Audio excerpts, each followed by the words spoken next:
Hello students. High school के वे student जो math subject के लिए NCERT की बुक का यूज़ करते हैं उन्हीं के लिए यह प्रश्न है। यह प्रश्न जो है वह दो चर वाले रैखिक समीकरण युग्म से संबंधित है। प्रश्न क्या है इसे मैं एक बार पढ़ दे रहा हूँ। प्रश्न है कि दो अंकों से बनी एक संख्या एवं उसके अंकों को उलटने पर बनी संख्या का योग 66 है। यदि उस संख्या के अंकों का अंतर 2 है तो उस संख्या को ज्ञात कीजिए। अब इस प्रश्न में क्या पूछा गया है इसे मैं शॉर्टकट में बता दे रहा हूँ।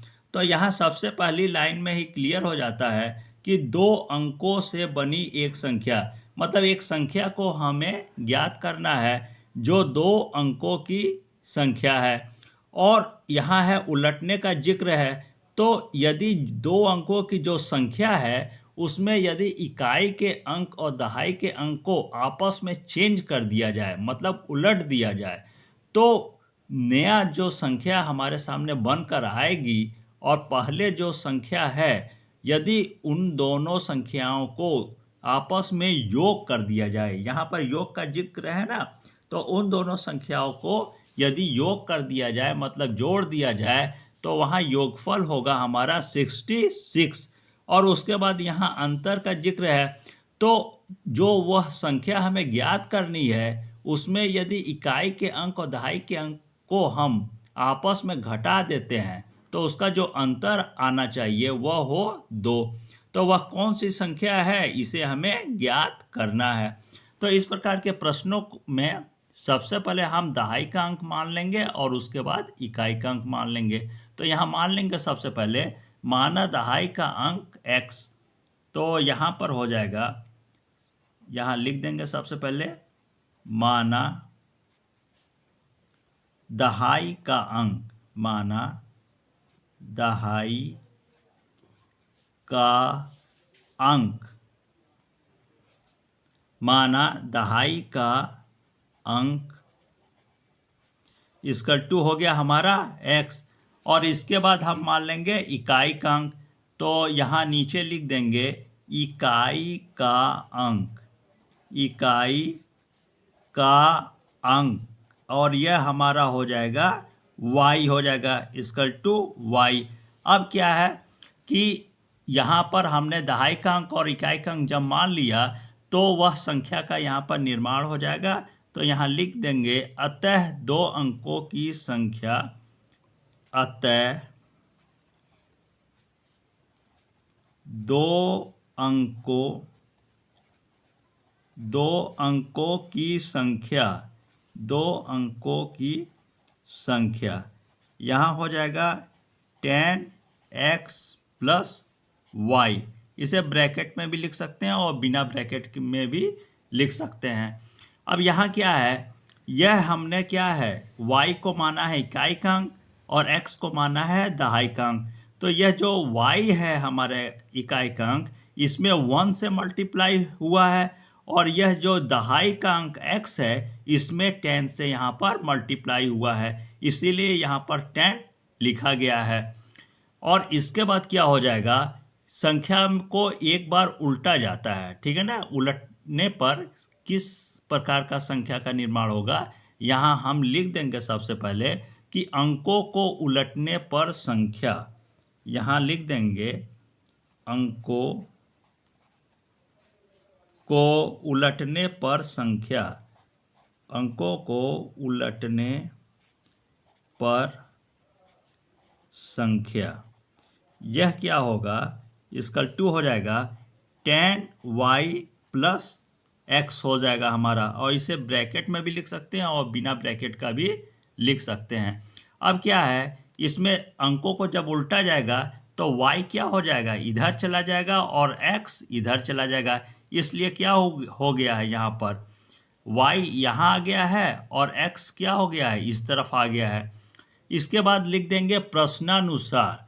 यहाँ हमें क्या है कि इस प्रश्न को प्रश्न के अनुसार ही हमें सॉल्व करना है।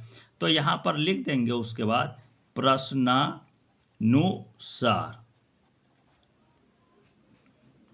प्रश्नानुसार मतलब कि प्रश्न के अनुसार। यहाँ पर क्या है कि मैं बता दे रहा हूँ, पहले ही आपको क्लियर कर दे रहा हूँ कि इस प्रकार के प्रश्न में समीकरण का निर्माण होता है। इस प्रकार के प्रश्नों में समीकरण का निर्माण होता है और हमें जो है समीकरण को बहुत ही ध्यानपूर्वक समीकरण का निर्माण करना चाहिए। यदि हमने समीकरण का निर्माण सही सही कर लिया तो इस प्रकार का प्रश्न जो है वह बिल्कुल 100% सही ही सॉल्व होगा। तो प्रश्न के अनुसार जब हम यहाँ पर समीकरण का निर्माण करेंगे तो यहाँ मैं एक बार रिपीट कर दे रहा हूँ कि 2 अंकों से बनी एक संख्या एवं उसके अंकों को उलटने पर बनी संख्या का योग 66 है। तो इससे क्या होगा, समीकरण का हमारा समीकरण 1 का निर्माण होगा। तो कैसे, तो यहाँ पर पहले मैं बता दे रहा हूँ, उसके बाद आपको यहाँ क्लियर कर दे रहा हूँ। ये हो जाएगा, यहाँ पर सबसे पहले हो जाएगा 10x + y, ये हो जाएगा ब्रैकेट में, प्लस इसके बाद है 10y + x और इसकल टू हो जाएगा हमारा 66। अब यहाँ क्या है कि इस तरह से है। अब यहाँ पर 10x + y + 10y + x, यह क्यों है कि सबसे पहले तो यहाँ पर यह संख्या थी और उसके बाद उलटने पर क्या हो गया 10y + x। तो यहाँ पर हमारा जो पहले संख्या थी और उलटने पर जो बाद में संख्या बनी है, इन दोनों को ही यहाँ पर हमें क्या करना है, प्लस कर देना है। तो उसी चीज़ को हमने लिख दिया है यहाँ पर कि 10x + y ये एक ब्रैकेट में, प्लस 10y + x ये दूसरे ब्रैकेट में हो जाएगा और इसकल टू यहाँ क्या हो जाएगा, दोनों जो संख्याएं निर्माण होंगी उनका योग होगा यहाँ पर 66। यह है क्या, प्रश्नानुसार। इसके बाद जब यहाँ पर ध्यान से देखेंगे कि क्या हुआ है, इसको आगे हम सॉल्व कर लेंगे आसानी से। यहाँ देखेंगे कि यहाँ पर 10x है और यहाँ पर भी है 1x है। तो यह 10x और 1x को प्लस कर देंगे तो क्या हो जाएगा हमारा, यहाँ हो जाएगा 11x। उसके बाद क्या है, यह y बचा है, तो यहाँ 10y है और यह 1y है। तो यह 10y और 1y को प्लस कर देंगे तो क्या हो जाएगा, प्लस 11y हमारा हो जाएगा और इसका 66 है तो यह 66 लिख देंगे। इसके बाद क्या हो जाएगा कि यहाँ भी 11 है, यहाँ भी 11 है, तो यह 11 हो जाएगा हमारा कॉमन और शेष जो बचेगा वह हम ब्रैकेट में लिख देंगे। तो शेष बचेगा क्या है, x बचेगा और y, तो x + y हो जाएगा हमारा ब्रैकेट में। इसके बाद इसकल टू के नीचे इसकल टू हो गया और 66 है तो यहाँ क्या कर देंगे, हम 66 लिख देंगे। इसके बाद क्या हो जाएगा, x + y इसकल टू, यह 11 क्या होगा, पक्षांतर, तो यहाँ होगा 66 अपॉन यह आ जाएगा 11 से 66 कट जाएगा तो हमारा होगा x + y इसकल टू 11 × 6 = 66 हो गया। यह जो है x + y इसकल टू 6, यह हमारा समीकरण 1 का यहाँ पर निर्माण हो गया है। इसके बाद प्रश्न में जो दूसरी लाइन है उससे हम समीकरण 2 का निर्माण कर लेंगे। तो यहाँ मैं प्रश्न को शो कर दे रहा हूँ। यहाँ है प्रश्न में आगे क्या लाइन है कि यदि उस संख्या के अंकों का अंतर 2 है, मतलब कि यह जो हमारा है दहाई का अंक और इकाई का अंक, इन दोनों का ही अंतर क्या है, 2 है और यह प्रश्न में दिया हुआ है। तो मतलब क्या हो जाएगा यहाँ पर x - y। अच्छा, यह जो लाइन दिया हुआ है कि यदि उस संख्या के अंकों का अंतर 2 है, मतलब यदि दहाई के अंक में इकाई का अंक घटाएंगे तो 2 आएगा। और इसमें एक और बात जुड़ी हुई है कि ध्यान दीजिएगा कि इकाई के अंक और दहाई के अंक को भी यदि आपस में घटा दें तो उसका जो अंतर है वह 2 आएगा। अब यह कैसे लिखेंगे, तो यहाँ पहले मैं क्लियर लिख दे रहा हूँ, उसके बाद आपको बता दे रहा हूँ। यहाँ क्या होगा कि यहाँ सबसे पहले लिख ही देंगे जो प्रश्न में दिया हुआ है कि अंकों का अंतर यदि 2 हो तो यहाँ लिख देंगे अंकों का अंतर यदि 2 है तो यह प्रश्न में से ले लेंगे हम। और क्या हो जाएगा, इसको 2 प्रकार से लिखा जा सकता है। कैसे? मान लीजिए यहाँ दहाई का अंक माइनस इकाई का अंक इक्वल टू होगा क्या है 2, यह प्रश्नानुसार। तो यह हमारा समीकरण 2 का निर्माण हो गया।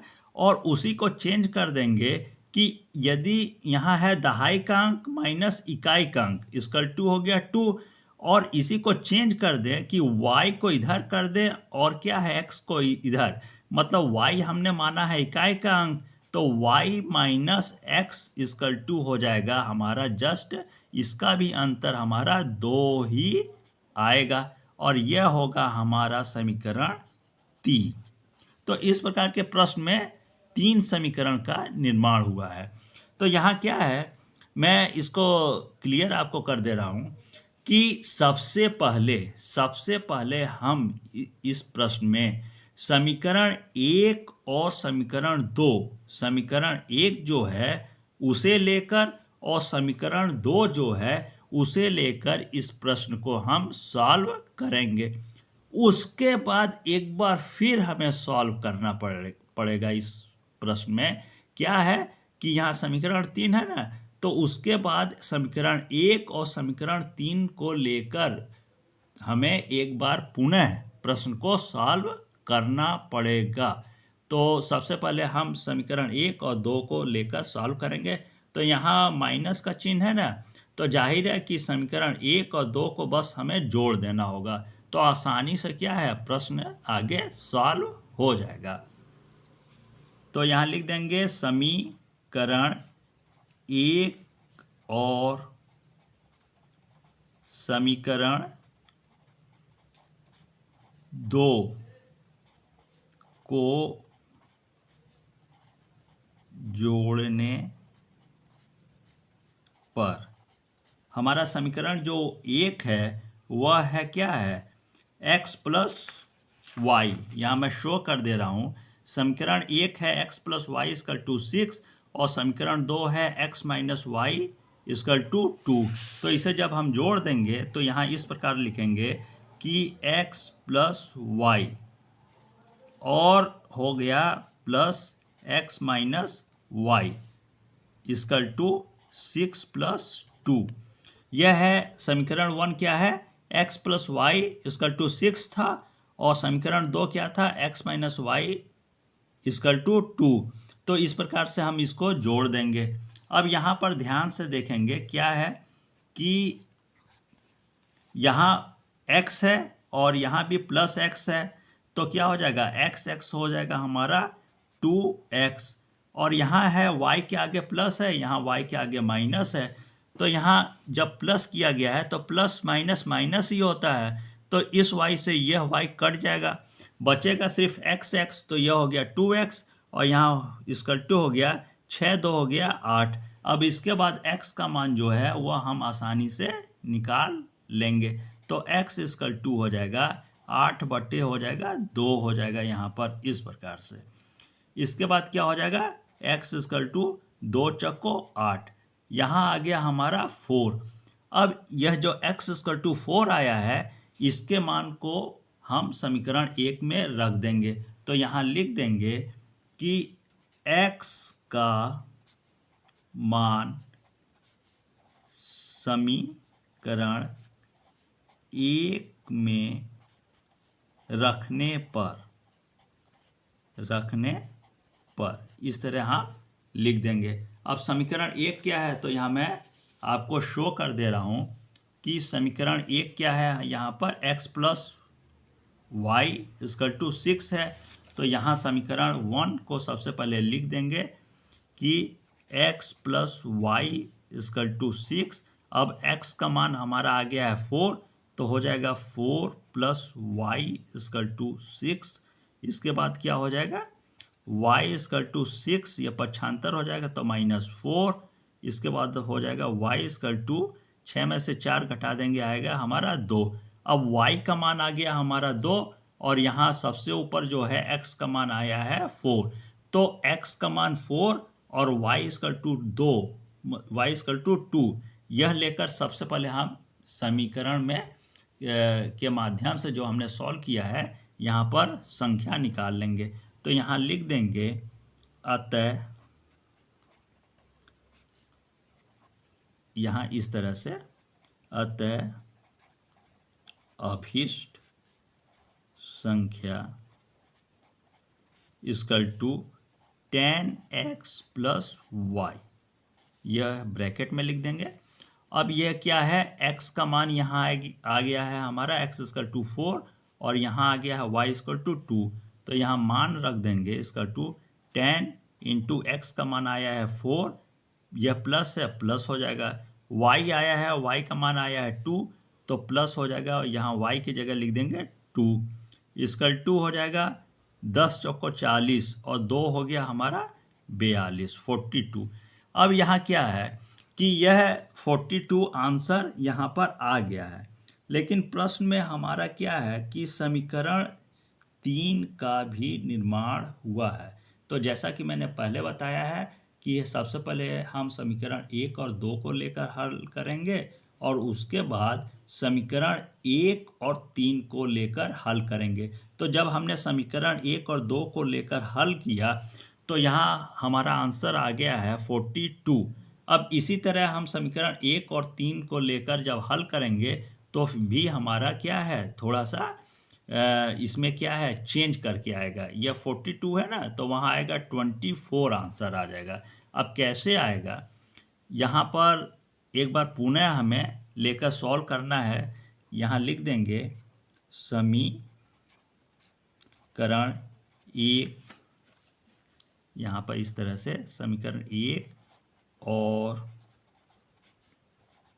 समीकरण, यह 3 बच गया है, तो समीकरण 1 और समीकरण 3 को जोड़ने पर, अब समीकरण 1 क्या है और समीकरण 3 क्या है, तो यहाँ मैं शो कर दे रहा हूँ कि हमारा समीकरण यहाँ पर है x plus y equal to 6, यह समीकरण 1 है, और यह बच गया है हमारा y minus x equal to 2, यह है समीकरण 3। तो इसको जब जोड़ेंगे तो सबसे पहले हम समीकरण यहाँ पर लिख देंगे x प्लस वाई, यहाँ इस तरह से, यहाँ x प्लस वाई यह हो गया, और जोड़ने पर तो समीकरण 3 है हमारा y माइनस एक्स, यह है इक्वल टू, यहाँ हो जाएगा 6, और यहाँ हो जाएगा प्लस हो जाएगा 2। यह क्या है, यहाँ एक बार फिर मैं आपको शो कर दे रहा हूँ कि x प्लस वाई है, और इसको जोड़ेंगे उसके बाद y माइनस एक्स को, तो यहाँ लिख दिया है x प्लस वाई, और यहाँ y माइनस एक्स, और इसके बाद यहाँ पर समीकरण 1 में आया है 6, और यहाँ पर आया समीकरण 3 में 2, तो 6 और प्लस 2, यहाँ पर हम 6 और 2 को भी प्लस कर देंगे। अब क्या है यहाँ पर कि इस x के आगे तो प्लस है, और यह प्लस माइनस क्या होता है, माइनस ही, तो इस x से यह x कट जाएगा, यहाँ y के आगे प्लस है, यहाँ भी y के आगे प्लस है, तो y और यह y मिलकर हो जाएगा हमारा 2, यहाँ पर इस तरह से हो जाएगा 2y इक्वल टू 6 और 2 जोड़ देंगे, हमारा आ जाएगा 8। इसके बाद y का मान आसानी से निकल जाएगा, y इक्वल टू 8 बट्टे हो जाएगा 2। इसके बाद हो जाएगा हमारा यहाँ y इक्वल टू 2 चौको 8। अब यह जो y इक्वल टू आया है हमारा 4, तो इसके मान को यदि हम समीकरण 1 में रख देंगे, समीकरण 1 में रख देंगे तो प्रश्न आगे सॉल्व हो जाएगा। तो यहाँ पर लिख देंगे, यहाँ लिख देंगे y के इस मान को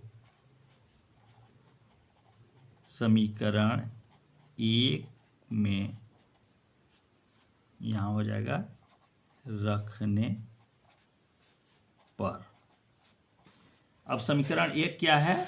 यह हमारा समीकरण 1 है। यहाँ पर x plus y equal to 6।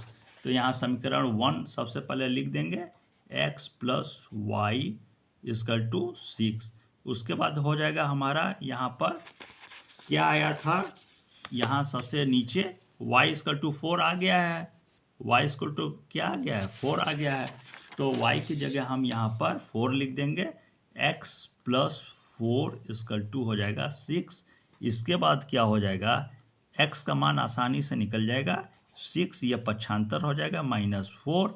यहाँ हो गया x इक्वल टू 6 में से 4 घटा देंगे, आएगा 2। यहाँ है हमारा। इसके बाद हमें पुनः क्या प्राप्त हो जाएगा, एक और अभिष्ट संख्या प्राप्त हो जाएगी। तो यहाँ लिख देंगे, अतः अभिष्ट संख्या equal to 10x plus y. इसे ब्रैकेट में भी लिख सकते हैं और बिना ब्रैकेट का भी लिख सकते हैं। अब क्या होगा, इक्वल टू 10 इंटू, सबसे पहले x का मान लिख देंगे। x का मान आया है 2, तो 10 इंटू हो जाएगा 2। उसके बाद प्लस से प्लस लगा देंगे। फिर y का मान हमारा आया है, पहले ही 4 आया है, तो यहाँ लिख देंगे 4। फिर क्या होगा, यहाँ पर इक्वल टू हो जाएगा 10 दूना 20 और 4 हो जाएगा 24। तो यहाँ एक बात देखेंगे कि जब हमने समीकरण 1 और 2 को सॉल्व किया तो हमारा आया है 42। और जब समीकरण 1 और समीकरण 3 को लेकर हमने प्रश्न को सॉल्व किया है तो वह है हमारा आया है 24। मतलब कि इस प्रश्न में हमें 2 संख्याएं प्राप्त होंगी। एक संख्या होगी 42 और एक संख्या होगी 24। तो सबसे लास्ट में यहाँ पर आंसर में लिख देंगे इस तरह से, आंसर हमारा होगा 2 संख्याएं प्राप्त होंगी। तो लिख देंगे, अतः इस प्रकार 2